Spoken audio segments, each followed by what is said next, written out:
হ্যাঁ বন্ধুরা, আমি রঞ্জন চলে এসেছি তোমাদের প্রিয় ইউটিউব চ্যানেল রঞ্জন কম্পিউটার ক্লাসে। আজকে বন্ধুরা দেখাবো যে তোমাদের এক্সেলের একটা ছোট্ট ট্রিক, যেটা নিত্য নৈমিত্তিক কাজের জন্য লাগতেই পারে। সেটা হচ্ছে গিয়ে বন্ধুরা, এক্সেলে কি করে আমরা ক্যালেন্ডার প্রিপেয়ার করব। তো ক্যালেন্ডার প্রিপেয়ার করার জন্য আমাদের বেশি কিছু ট্রিক্সের বা বেশি কিছু বড় কোনো কিছু ফর্মুলার দরকার নেই। জাস্ট সামান্য কিছু জিনিস জানলেই সেটা আমরা এই কাজটা করতে পারবো।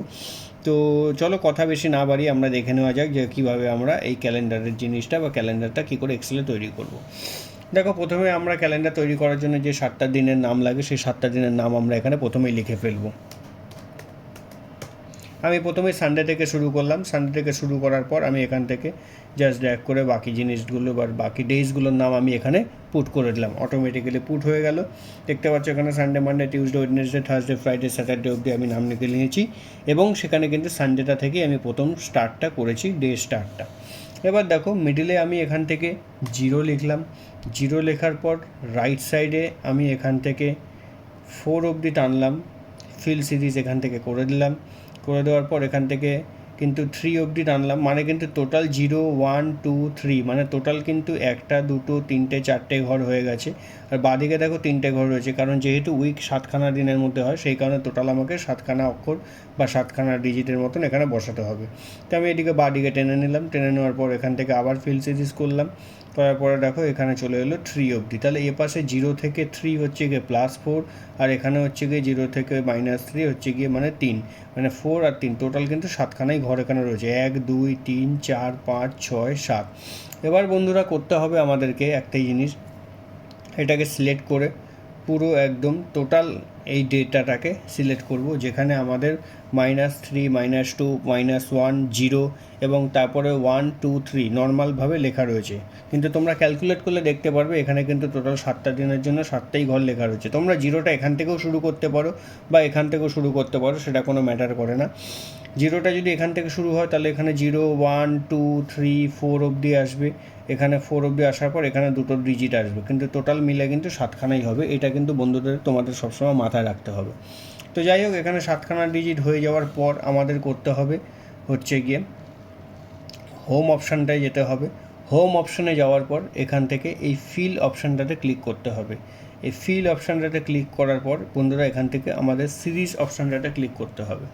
এই সিরিজ অপশানটাতে ক্লিক করার পর এখানে দেখো সিরিজ ইন, এই অপশানটার মধ্যে দুটো জিনিস বা দুটো অপশান ব্লিঙ্ক করছে, সেটা হচ্ছে একটা রোজ, একটা কলামস।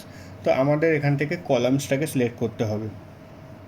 কলামসটাকে সিলেক্ট করার পর বন্ধুরা আমাদেরকে এখানে করতে হবে, দুটো অপশন দেখাচ্ছে, একটা হচ্ছে স্টেপ ভ্যালু, একটা হচ্ছে স্টপ ভ্যালু। স্টেপ ভ্যালুতে অলওয়েজ আমাদের 7 দিতে হবে, কারণ আমরা 7টা দিনের মধ্যে ক্যালেন্ডারটা বার করতে চাইছি। তার জন্য স্টেপ ভ্যালু অলওয়েজ এইখানে কিন্তু 7 হবে। আর স্টপ ভ্যালু ব্যাপারটা হচ্ছে, দেখো বন্ধুরা, তোমরা যেই মাসের বার করতে চাইছো সেই মাসে কটা দিন আছে বা দিনটা কতগুলো দিনের মানে ডিটে গিয়ে শেষ হচ্ছে, সেইটা তোমাদের এখানে দিতে হবে। মানে কোনো মাস যদি 30 ডেজের হয় তাহলে সেখানে স্টপ ভ্যালু 30 দিতে হবে। কোনো মান্থ যদি 31 ডেজে শেষ হয় তো সেখানে স্টপ ভ্যালু 31 দিতে হবে। আবার কোনো মান্থ এক্সেপশনালি ফেব্রুয়ারি, যেই মান্থটা আমাদের 28-এ শেষ হয়, তো সেইখানে যদি আমরা সেই ফেব্রুয়ারি মাসের ক্যালেন্ডার বার করতে চাই তাহলে সেখানে আমাদের 28 দিতে হবে।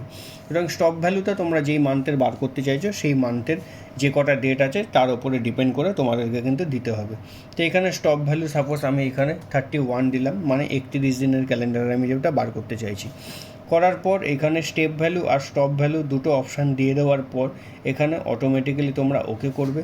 ওকে করার পর দেখো অটোমেটিক্যালি কিন্তু 31 ডেজ অবধি এখানে ফিল হয়ে বসে গেল অটোমেটিক্যালি, আমাকে কিন্তু কিচ্ছু করতে হলো না। এরপরে বন্ধুরা এখানে দেখো যেখানে -3, -2 আর -1 আর 0 হয়ে রয়েছে, সেই অপশানটাকে আমি জাস্ট সিলেক্ট করব।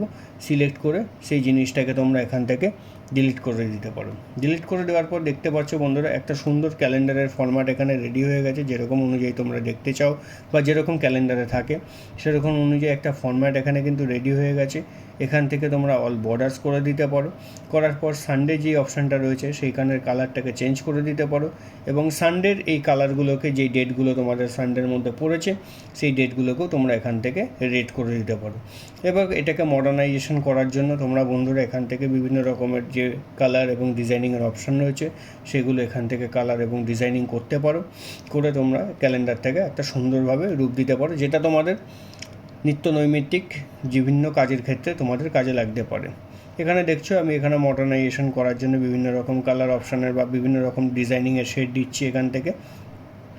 তোমরাও চাইলে এইভাবে সেই জিনিসটাকে করতে পারো।